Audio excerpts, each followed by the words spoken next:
जय हिंद साथियों, मैं अजय चौहान आपका स्वागत करता हूं आपके अपने YouTube channel Ajay learning hub पर। तो आइए आज की इस वीडियो में हम देखते हैं जो कम्युनिटी टैब में जो हमने प्रश्न लगातार 3-4 दिन से दे रहे हैं, उस पर जो आप लोगों की प्रतिक्रिया आई है, जो आपका जवाब आया है, उसको हम आज हल करेंगे। देखिए, एक सवाल हम आपसे पूछे थे कि इनमें से कौन-सी एक सबसे छोटी समअभाज्य संख्या है? और ये 4 विकल्प हम दिए थे, जिसमें से ये 2 प्रकार का आया है। एक आप लोग जो है इस पर जवाब दिए हैं, तो 94% लोग जो है इस पर दिए हैं और 4 को जो है कि दिए हैं 6% लोग, और वोट पड़ा है 18 वोट।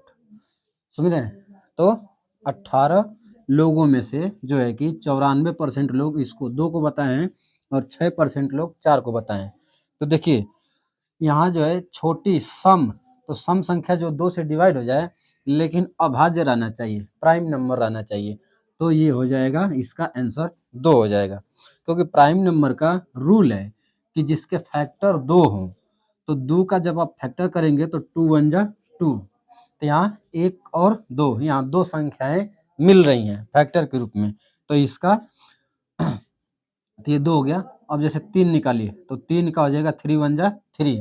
अब कहेंगे कि 1 प्राइम नंबर में क्यों नहीं आता है, तो 1 का आप फैक्टर करेंगे तो 1 1 जा 1, लेकिन 1 1 दोनों संख्याएं एक ही हैं, इसीलिए एक जो है ये प्राइम नंबर में नहीं आता है, अभाज्य संख्या में नहीं आता है, लेकिन ये विषम संख्या में आता है।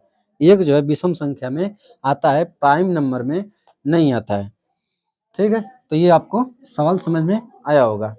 इसके बाद जो है कि अगला प्रश्न हम आपसे पूछे थे कि नोटबंदी कब हुई थी, यानी पैसे जो बदले गए थे, जब जो है कि 500 और 1000 के नोट बंद किए गए, तो किस वर्ष किए गए थे।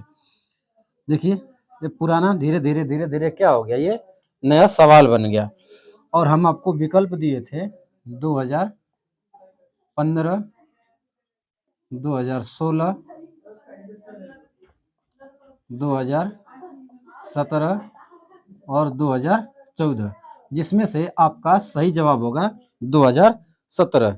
2017 में नोटबंदी हुई थी, जुलाई में जीएसटी आया था और अक्टूबर में जो है कि नोटबंदी हुई थी। तो 2017 में 2 घटनाएं हुई थी, एक पहला जो है कि जीएसटी आया था, और उसके बाद जो है कि आपका नोटबंदी किया गया था।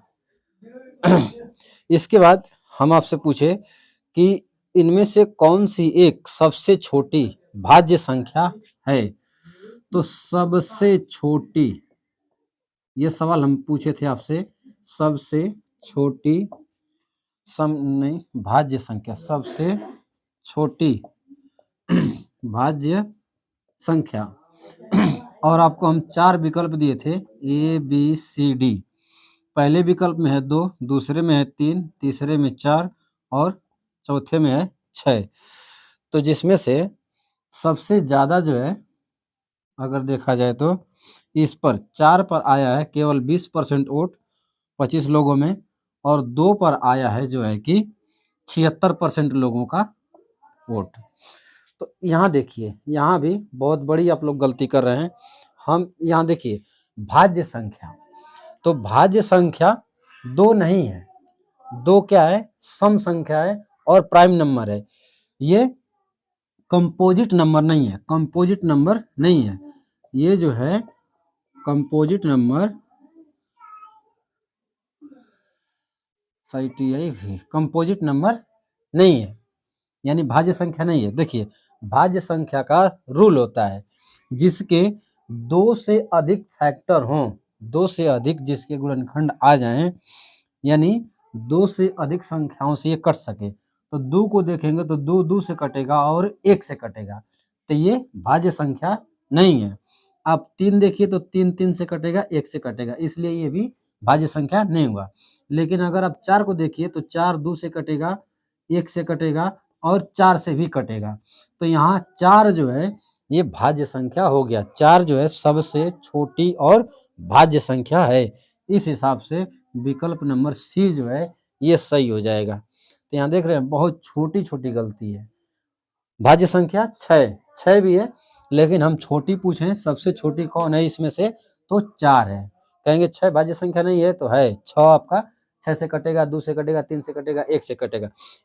2 से अधिक फैक्टर होने चाहिए, 2 से अधिक फैक्टर रहेगा, गुणनखंड रहेगा, तभी वह जो है कि भाज्य संख्या कहलाएगा, अन्यथा नहीं। अगर 2 फैक्टर हो रहे हैं तो वह प्राइम नंबर कहलाएगा, अभाज्य संख्या। 2 से अधिक हो जाएंगे तो वह हो जाएगा भाज्य संख्या।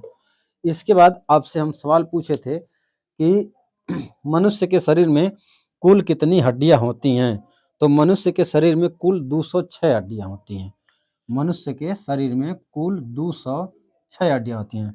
लेकिन जब शिशु रहते हैं, बाल्यावस्था में, नवजात शिशु के शरीर में 300 हड्डियां होती हैं। धीरे धीरे कुछ हड्डियां जुड़ जाती हैं और 206। इसके बाद आपसे हम पूछे थे कि हंसाने वाली गैस कौन है, तो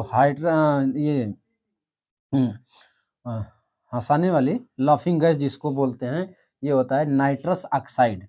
नाइट्रस ऑक्साइड होता है, नाइट्रस ऑक्साइड, N2O, इसका ये फार्मूला होता है, रासायनिक सूत्र होता है नाइट्रस ऑक्साइड।